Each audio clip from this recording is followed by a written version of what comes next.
ఈ కథ జరిగింది ఆంధ్రప్రదేశ్లోని ఒక చిన్న గ్రామానికి చెందిన వంశీ అనే అబ్బాయితో. ఒక పేద రైతు కుటుంబంలో పుట్టినవాడు వంశీ.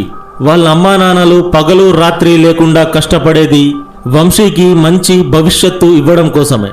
అతనికి చిన్నప్పటి నుంచి ఒకటే కల, చదువుకొని మంచి ఉద్యోగం సంపాదించి తన తల్లిదండ్రులకు ఏ లోటు లేకుండా చూడాలనే కల. ఆ కల కోసమే డిగ్రీ చదవడానికి వాళ్ళ గ్రామానికి సుమారు 100 కిలోమీటర్ల దూరంలో ఉన్న పట్టణంలోని గవర్నమెంట్ కాలేజ్ హాస్టల్కి వెళ్లాలని నిర్ణయించుకున్నాడు. అనుకున్నట్టుగానే ఆ పట్టణంలోని హాస్టల్కు వెళ్ళాడు. ఆ హాస్టల్ బయట నుంచి చూస్తే పాతదైన, చుట్టూ పచ్చదనం ప్రశాంతంగా కనిపిస్తుంది. కానీ ఆ ప్రశాంతత వెనుక ఒక భయంకరమైన రహస్యం దాగుంది. ఆ రహస్యం 3వ అంతస్తులోని రూమ్ నెంబర్ 303.